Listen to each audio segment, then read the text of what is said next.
اللہ سبحانہ تعالیٰ نے خود حکم دیا دیکھیں مومنین کو کہ کل لن یصیبنا الا ما کتب اللہ لنا ہوا مولانا وعلی اللہ فلیتوکل المؤمنون. Say nothing ever happens to us except what Allah has ordained for us. He is our helper and protector and in Allah let the believers put their trust. کچھ نہیں ہو سکتا ہمیں سوائے اس کے جو اللہ نے آلریڈی لکھ دیا ہمارے لیے، اور ہم دعا بھی کریں گے کہ اللہ تعالیٰ اس میں بھی آسانی پیدا کر دے کیونکہ وہ جانتا ہے ہر چیز کو.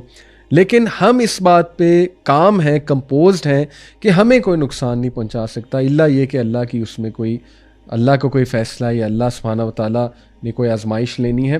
لیکن یہ کہ ہم کہتے ہیں کہ اللہ ہمارا ہیلپر اور پروٹیکٹر ہے اور ہم اللہ سبحانہ و تعالیٰ کی ذات پہ ہی پورا کا پورا جو ہے وہ توکل کرتے ہیں. اچھا، پھر یہ بہت ہی خوبصورت حدیث ہے، سنن ابی داؤد کی اور ترمذی میں بھی ہے مینشنڈ کہ انس رضی اللہ عنہ سے مروی ہے کہ اللہ کے نبی صلی اللہ علیہ وسلم نے فرمایا کہ جو کوئی بھی گھر سے باہر نکلتے ہوئے دعا ریسائٹ کرے، کون سی؟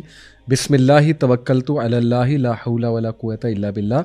اس کی ٹرانسلیشن ہے کہ میں اللہ کے نام سے نکلتا ہوں اور میں تمام کے تمام امور پہ اللہ سبحانہ تعالیٰ پہ توکل کرتا ہوں اور کوئی طاقت نہیں، کوئی پاور نہیں. There is no power no strength except in Allah. He will get the response, اسے رسپانس دیا جائے گا میں بھی فرشتوں کی طرف سے.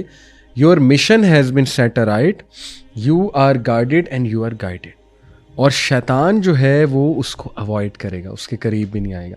اور سنن ابی داؤد میں اضافی الفاظ ہیں کہ شیطان اپنے فیلو شیاطین سے کہتا ہے کہ how can you harm such a man, he has been guided to the right path, his mission has been set aright for him and he has been guarded against harm. سبحان اللہ. آپ سوچیں کتنی powerful دعا ہے.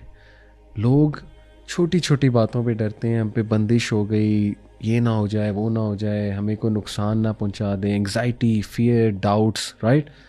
مطلب عجیب و غریب عقائد پہ کہ کالی بلی راستہ کاٹ گئی تھی، یہ نہ ہو جائے وہ نہ ہو جائے، میں نے خواب دیکھا تھا، اس خواب کی نحوست نہ مجھ پہ جو ہے نا آ جائے. بسم اللہ توکلت علی اللہ لا حول ولا قوۃ الا باللہ. شیطان بھاگ رہا ہے، کہتا ہے کہ اس کو نقصان پہنچایا ہی نہیں جا سکتا. انشاءاللہ انسانی شیاطین سے بھی اللہ پروٹیکٹ کرے گا. تو صبح شام کے اذکار بھی ہیں، لیکن یہ اتنی پاورفل دعا ہے، کتنا اگنور کرتے ہیں ہم اس کو، کتنا ایمان بڑھتا ہے ایسی باتوں سے. تو اللہ تعالیٰ ہمیں یہ ایمانی قوت دے جی انشاءاللہ. اسی طرح ابو بکر رضی اللہ عنہ کا توکل. ابو بکر رضی اللہ عنہ آپ کو پتہ ہے کہ ایک غزوہ کے موقع پہ اپنا تمام کا تمام مال لے آئے جو بھی تھا ان کے پاس. تو اللہ کے نبی صلی اللہ علیہ وسلم نے ان سے پوچھا کہ what did you leave for your family؟ ابو بکر اپنی فیملی کے لیے کیا چھوڑ کر آئے ہو؟ تو انہوں نے جواب دیا I left for them Allah and his messenger. سبحان اللہ. یعنی یہ پیک آف توکل، پیک آف ایمان ہے. اور یہ ہمارے لیے بہت عجیب و غریب واقعات ہو سکتے ہیں، لیکن ایسے انسان ابو بکر صدیق کی لائف آپ کے سامنے ہے. اور پھر اللہ نے ریٹرن میں انہیں کتنا نوازا. ابو بکر صدیق اچھے خاصے ماشاءاللہ مالدار تھے، اور اللہ نے بعد میں بھی بہت نوازا. اللہ نے ایسے ایسے اسٹیٹس سے نوازا.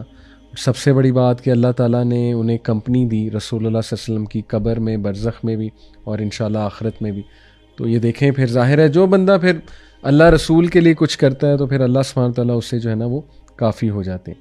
اسی طرح جو ہے یہ ہمیں ایک اور سٹوری ملتی ہے یعقوب علیہ السلام کی قرآن مجید میں سورہ یوسف میں، کہ اللہ سبحانہ تعالیٰ نے ہمیں یعقوب علیہ السلام کی مثال دی کہ ان کا توکل کتنا اسٹرانگ تھا اللہ پہ. ایک تو اسی بات سے ثابت ہوتا ہے کہ وہ اینڈ تک امید لگائے ہوئے تھے کہ نہیں یوسف واپس آ جائیں گے، اور ایسا ہی ہوا.